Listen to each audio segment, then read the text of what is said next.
Our next speaker is Lord Christopher Monckton, Viscount of Brenchley. You're all the way from the Highlands of Scotland. Wonderful to be here. Thank you. That's amazing. Lord Monckton is, in my opinion, the very best of a small but hardy band of skeptics who try and hold back the tidal wave of conventional thinking, accepted thought, what is called settled science in this discussion about climate change. But I think the tide has begun to turn. The numbers on his side are beginning to swell, and I think you'll begin to see why when he gives you his little talk. Ladies and gentlemen, it is a delight to be here, and I am notorious for plain speaking, but I do not intend to give offense to anyone, so if you want to cry, please do it quietly. Now, at the Intergovernmental Panel on Climate Change, they don't do simple. So if you ask them to call a spade, they would instead call it a one-person operated, manually controlled, foot-powered implement of simple and robust yet adequately efficacious lignometallic composition, designated primarily, though by no means exclusively, for utilization on the part of hourly paid operatives deployed in the agricultural, horticultural, or constructional trades or industries, as the case may be, for purposes of carrying out such excavational tasks or duties as may from time to time be designated by supervisory grades as being necessary, expedient, desirable, apposite, or germane, with regard to the ongoing furtherance of the task or objective in hand, or, on the other hand, underfoot, Secretary-General.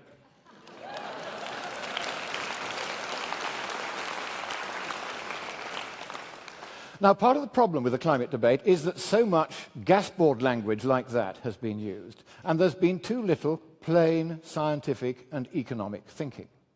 And so the entire political class has been captured by an idea which, as always with the best bad ideas, has a grain of truth in it, which is then exaggerated beyond all reason. This has happened before.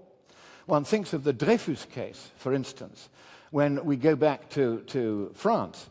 And there, an officer of the French General Staff was arrested, tried, and sentenced to 10 years torture and imprisonment on Devil's Island for having committed a spying crime which he had not committed. And the entire establishment covered up even when they realized they got it wrong. And one man decided that this was not right, it should be corrected, and eventually persuaded Émile Zola, the great journalist of his day, to write an article in the only newspaper that would allow the unofficial side of the story to be given. And it was called, and I'm going to call my talk today in honor of the Québécois. Are there any Québécois in the house here today? Very good. Give them a round of applause. They need all the help they can get. And so I am going to begin my speech in French with the words j'accuse. And that's the end of the French bit.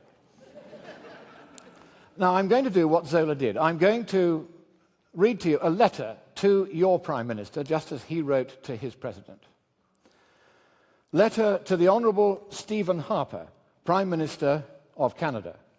Sir, it is an honour to stand upon the soil of a noble nation, devoted to liberty, and governed by one who is not ashamed to express that devotion.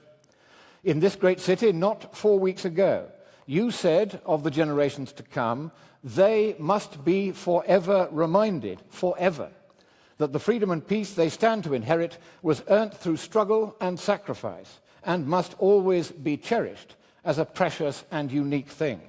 During the 20th century, communism's poisonous ideology and ruthless practice slowly bled into countries all around the world on almost every continent. The result was nothing short of catastrophic. More than 100 million souls were lost, an almost incomprehensible number. Our hearts break for those who suffered, and we mourn for those who were crushed. In Canada, we feel this pain so acutely because nearly 1/4 of all Canadians were either held captive by communism's chains or are the sons and daughters of those who were. Recent events in the Ukraine are a warning. The fascist and communist regimes of the 20th century were transient but murderous species of an eternal menace that the political philosophers of early imperial China, meditating upon the fundamental divide in politics that subsists to this day, characterized as legalism. Today we call it totalitarianism. Against it, they placed Confucianism, which we call libertarianism. Legalism is the antithesis of liberty. It demands absolute unanimity on pain of death. The breaching of the Berlin Wall and the melting down of the Iron Curtain marked not the end of totalitarianism, but the end of its confinement. The new menace to liberty is groupthink gone global.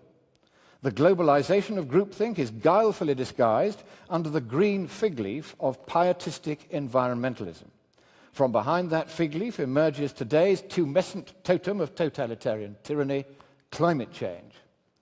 At Paris next year, almost 200 states parties to the United Nations Framework Convention will gather to do what they mercifully failed to do in Copenhagen 5 years ago, to formalize the infliction upon their peoples of a binding and irrevocable treaty which, under the guise of addressing the non-problem that was man-made climate change, would establish for the first time in the history of our species a global totalitarian tyranny.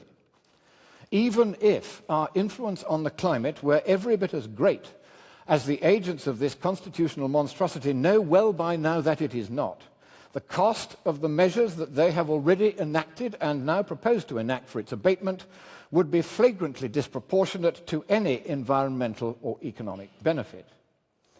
Sir, no government that you lead will assent to any such treaty that would put the world in chains. Yet already it has been openly said, not least by Sir David King, Britain's rather implausible climate change ambassador, testifying before the Environmentalist Committee of the House of Commons not long ago, that it will be necessary only to wait for the eventual fall of your government to ensure that Canada too is irreversibly signed up to the new world order, whatever any future electorate may wish. Henceforth, the new totalitarians will openly thwart democracy by the abuse of the treaty-making power to circumvent the convention that no parliament may bind its successors. A parliament is for a few years. A treaty is forever. The cost of this universal tyranny is already being paid in that most precious of all coinages, human lives. In the bitterly cold British winter of 2 years ago, blamed, of course, on global warming, I visited a lady of 85. To my horror, throughout that abnormally long and savage winter, she had been unable to switch on the heating in her home. The price of fuel oil had risen beyond all reason and beyond her means. It had risen chiefly because the British government had irrationally doubled the taxes and charges on energy over the previous 5 years in the name of demonstrating what it bizarrely described as leadership in the fight against climate change, which has been going on for 4.5 billion years. But the British government has come to fight it. In the United Kingdom alone, there are some 24,000 excess deaths of cold every winter. As more and more people installed central heating, these deaths had been declining. Yet in recent years, they have increased again alarmingly as people cannot turn their heating on. In that cruel winter, the excess deaths rose by 7,000. To 31,000. The victims of the climate scam didn't die because the weather was cold. They died because their homes were cold. The British government's climate policy had seen to that. And who will speak for the brutalized, the diseased, and the starving in Africa, in South America, and in China? Ours is the first generation in which the global eradication of poverty and consequently of overpopulation and the environmental degradation of which the previous speaker so movingly and so brilliantly spoke became realistically achievable. Instead, the trillions that could have ended poverty are diverted from the pockets of the poor to the groaning coffers of the rich with the chimera of climate mitigation as the flimsy cover story. More is at stake even than human life. All the hallmarks of totalitarianism that were first discerned by the earliest opponents of Lenin, of Hitler, and of Mao are present in the behavior and utterances of those who would profit by enslaving the planet in the name of saving it. Already, over and over again, they demand the death sentence for treason against the planet or high crimes against humanity, for those of us who dare, on serious and legitimate scientific and economic grounds, to question any tenet of their new and dismal credo. The near-universal official adoption of a pseudo-scientific dogma no less doctrinaire and no less potentially harmful than eugenics or Lysenkoism, the fatal attenuation of the quantitative as well as of the moral sense, the replacement of logic and the scientific method in schools worldwide by the crude and shameless subjection of innocent schoolchildren to the half-witted environmentalist propaganda of which several of you here have spoken to me today in this state, the abject deference of elected parliaments and their unresisting transfer of their powers and of their people's treasure to an alphabet soup of unelected supranational entities, the unsupervised operation of these anti-democratic institutions beyond the recall of any electorate, out with the scrutiny of any auditor, and firth of the jurisdiction of any court, the de facto immunity of the new global classe politique and its protégés, from prosecution even for outright financial corruption or blatant scientific fraud, the replacement of genuine religion by the new shamanistic superstition of furious environmental zealotry, the state's dirigiste neo-monopsony of climate research that purchases the self-interested and instinctually etatiste acquiescence of academia, the glamorous allure of noble cause corruption, the tendency of lobby groups towards profitable extremism, the curious incuriosity of the press, the druidical pietism of innumerate politicians in search of an issue dimly understood, and the coalescence of powerful vested interests everywhere around canting profiteers of doom. All these auguries of impending tyranny have expensively coalesced in the promotion of a pandemic of pusillanimous panic about, of all things, the weather.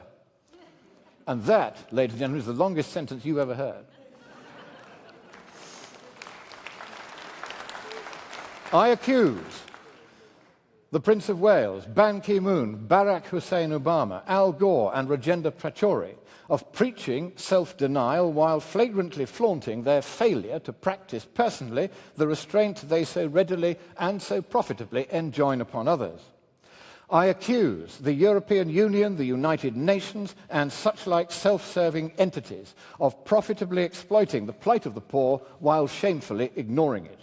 I accuse Al Gore, the United Nations Framework Convention, and the Intergovernmental Panel on Climate Change, the IPCC, of overstating the likely future warming of the Earth, the costs and consequences of such warming, and the imagined and imaginary benefits of abating it, while understating the costs of abatement.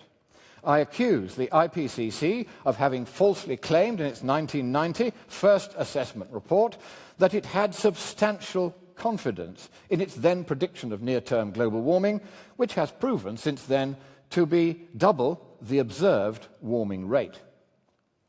I accuse the IPCC of having allowed a single scientist in 1995 to replace 5 correct statements in its second assessment report to the effect that no human influence on global temperature could yet be detected, with a single false statement saying the direct opposite.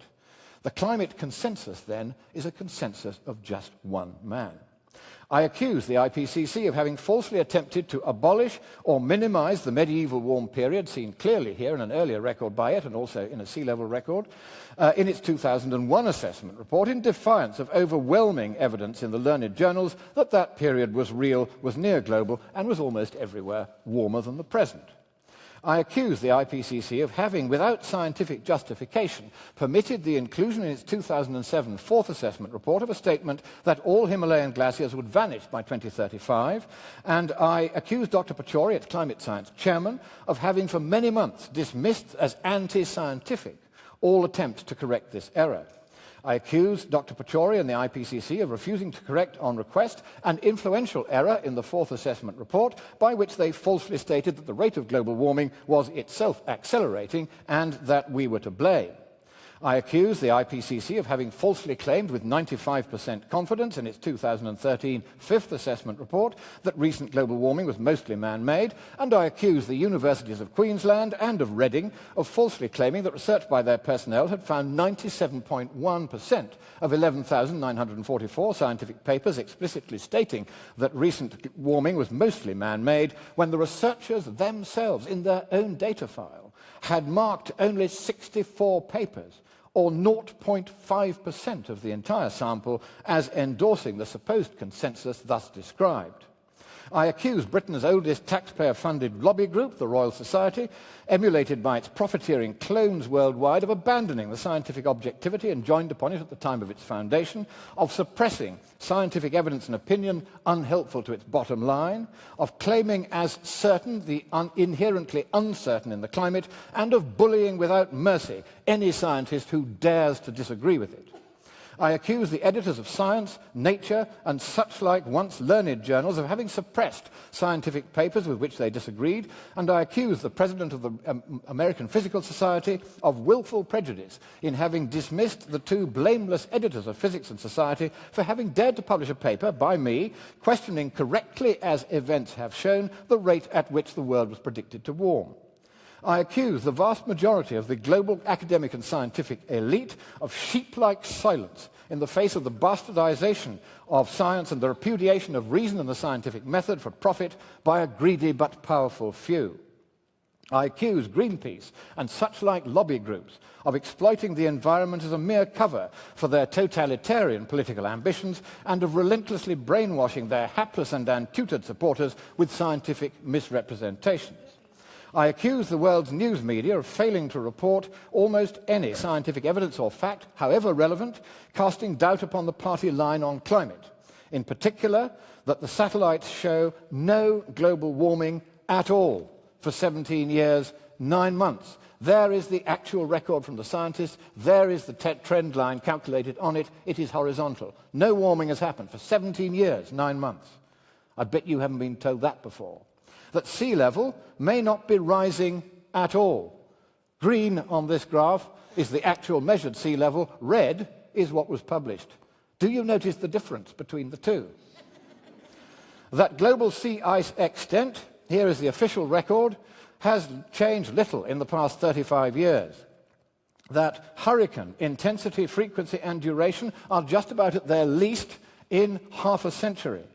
That floods are not increasing globally, that the fraction of the world's land under drought that you see here is not increasing, that wind farms kill rare birds by the million while adding to CO2 emissions and not reducing them, and that the cost of preventing global warming that isn't occurring is 10 to 100 times that of adapting to its consequences, even if it were to occur. Prime Minister, you have done your best to throw into reverse in your country the bandwagon of lies to which the world's classe politique had clung, and clung not for any noble purpose, but instead for reasons of political expediency, social convenience, and financial profit.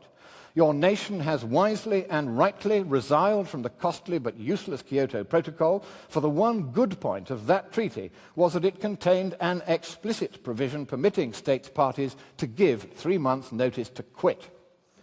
That is my reason for writing. I invite you, sir, to propose to your fellow heads of government that any climate treaty should contain an escape clause, for that would spare us from losing forever that liberty which, though it be our birthright, each new generation must vigorously and vigilantly defend for itself and for those who will follow. Canada has long stood as a redoubt against totalitarianism and a welcoming foster mother to millions of its victims.